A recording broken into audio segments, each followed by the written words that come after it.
What's up, everybody? Welcome to Billy Reacts. I'm Billy. Today we're reacting to, you can see behind me, the Buffalo Bills, Damar Hamlin. Last night was crazy. I'm a huge Bills fan. Our household is a huge Bills fans.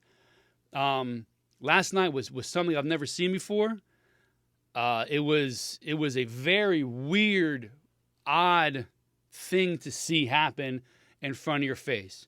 So real quick, I'm going to tell you how my thought process went. We hear a big pop. Oh man, you got rocked. Good hit. That's it. Few seconds go by. You hear Joe Buck. Oh, injured Bills player. We don't know who that is. And I'm like, another injured player. Come on, man. Like, let's go. He probably got hit, knocked his wind out of him. Let's take him off to the side and let's get the game going. And then a few more seconds go by, and I'm like, well, I'll have a longer Bills game tonight. They're injured. I'll have a longer Bills game. No big deal. And then they show the replay. You see the hit. You see Hamlin get up, and you see him. I saw him wobble for a quick second and fall back. I was like, oh man, that looks like a delayed concussion. Like he stood up, and you kind of see him like tense up, like you see when guys get a concussion, they lock and they stumble. I go, and this is from the reverse.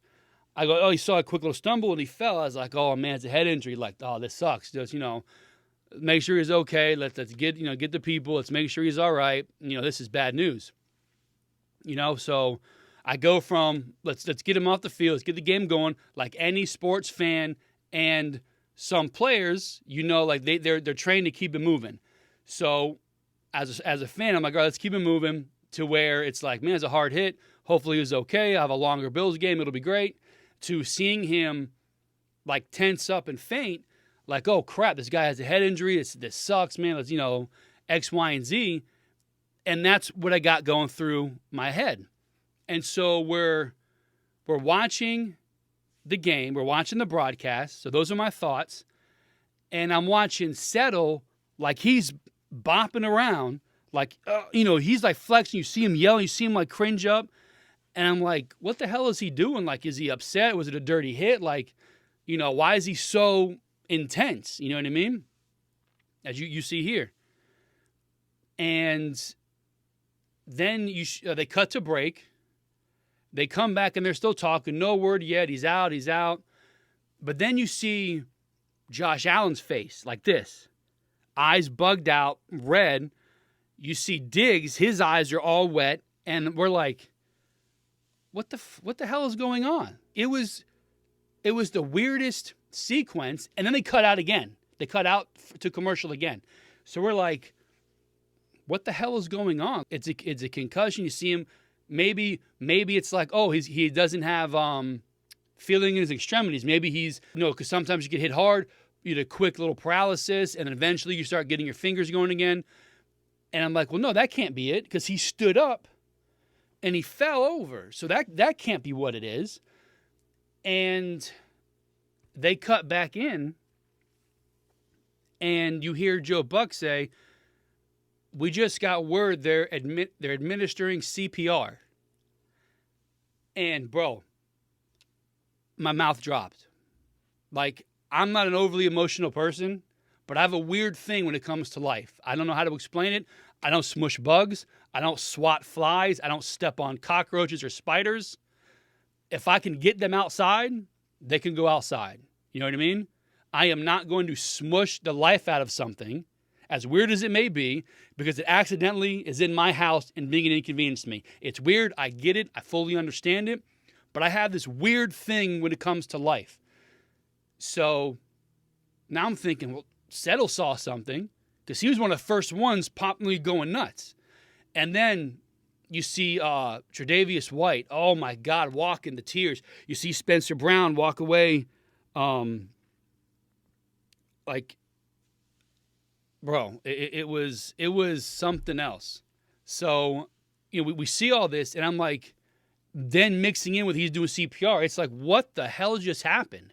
And then as I don't want to say morbid, but as odd as it sounds, they're doing CPR. It's like, what the hell just happened?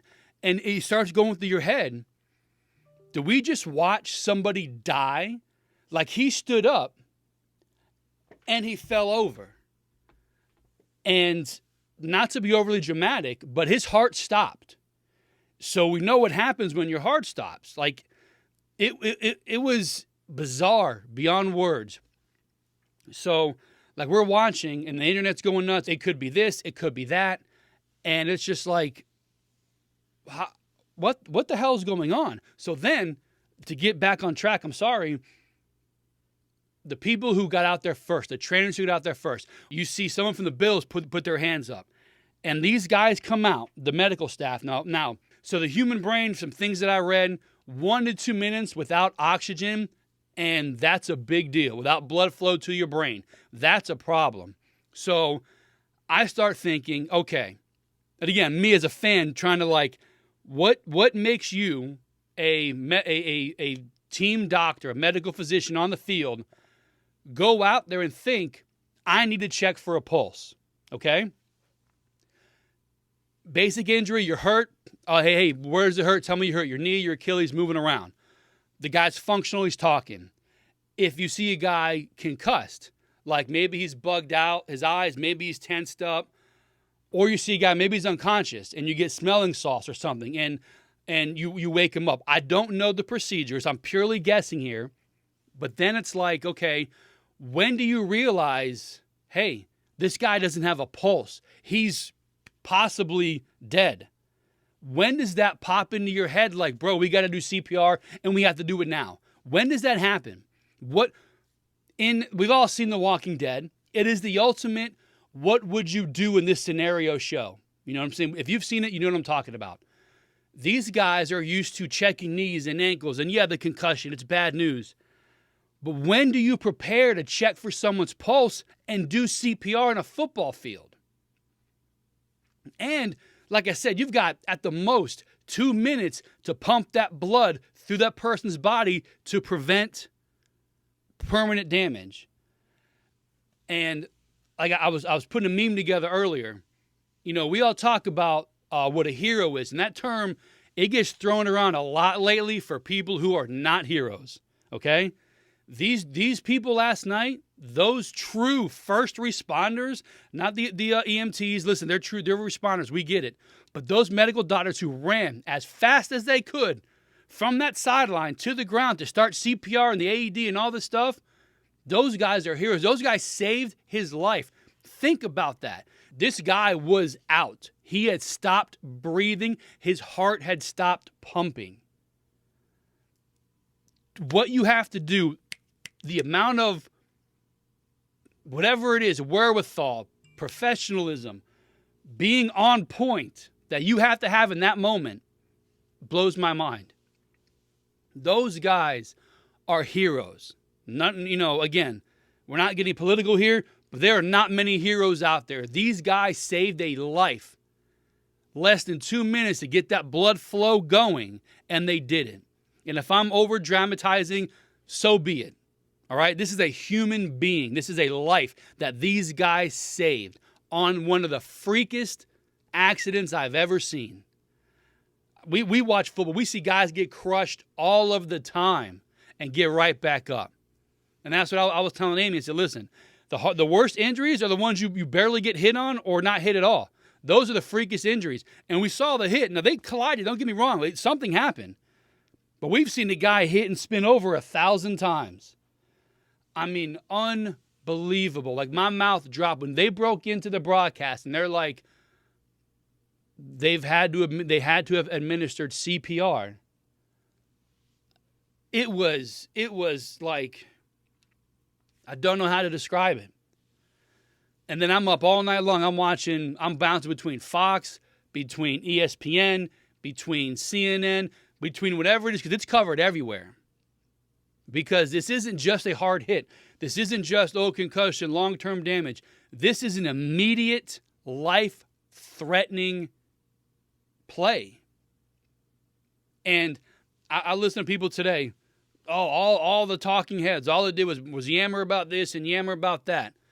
Listen, you put those people, Scott Van Pelt's, Ryan Clark, by the way, watching him when it first happened on Scott Van Pelt, when the game was called, That dude conveyed feelings, emotions, thoughts that had me on the edge of my seat is the best way to describe it. I felt what he was saying, how he is receiving it, because he's been in that situation before. Ryan, if you look it up, Ryan Clark's had some bad hits. He's had some surgeries. I don't know what Oregon removed because of football, because of hard hits. To give his thoughts, what he went through, what he felt like, what the guys are like. I mean, I was hooked when he was talking. But there are people like, oh, they're yammering about this. Listen, the people are upset. Oh, they talk so much. Okay, well, if they would have stopped talking football and started talking basketball, you'd have been pissed that why are they not covering Hamlin? And they cover too much of Hamlin. Oh, all they do is yammering. I mean, listen, people, no one is prepared for this situation. They're sportscasters, they're ex-players. You know what I mean? They're there to report on entertainment. And when it gets real, last night's the realest it's ever gotten, you know, in the last 30-some years. I know a while back my dad kept saying last night, oh, the Detroit Lion guy died in the 70s. I get it. But I wasn't around back then. Most of those people covering sports weren't around back then. This is the craziest shit that we've seen in our lifetime. And it was mind-blowing. So, again, I was up all night bouncing between coverages. He's intubated. His heart was revived on the field, but it wasn't breathing. They got him in the ambulance, got his mom in the ambulance, got him there, intubated him, getting air down. He's critical. Then he's stable. He's sedated. They run tests. It's like, bro, it's real life. Like, you know, these guys are paid to do this entertaining thing. They're paid well. They choose to do it. We love them for it. It's a great game to watch. But last night got super real. And I told Damon, I said, listen, here's what's going to happen. Because, again, we're Bill's Mafia. We know how this goes. Whatever charity he has or whatever foundation his mom is into or whatever it is, whatever they're looking for, they're going to get like $500,000, $1 million. And that's when it started finding out what was really going on. Now, we all woke up this morning, over $3 million for his foundation for kids, Christmas gifts and stuff like that. Over $3 million. I'm very proud to be part of Bill's Mafia, bro. I'm telling you right now, I'm very proud of it. Anyway, that's my quick little thing here. I am glad he's okay, it looks like. Hopefully it gets better. Bro, I mean, you saw a guy's heart stop right in front of you and pass out and literally die for a little bit. You know what I mean? Like, it was insane. To those guys, again, who got to Hamlin as fast as they did to determine he wasn't breathing and had no pulse, to start administering CPR to get that blood flow. Whatever made them check for that. Maybe it's common. Maybe you go out, somebody always grabs a wrist and checks for a pulse. I don't know what it is. But what makes you think to check for a pulse and realize, holy crap, we got to get, like, I couldn't imagine it. Those guys are heroes. Make sure, whoever they are, thank you, just as a Bills fan, as a human being, thank you for being out there, bro, because it was something else. So that's it. That's my Bills Reacts to Damar Hamlin. We pray he's okay. You guys have a great day.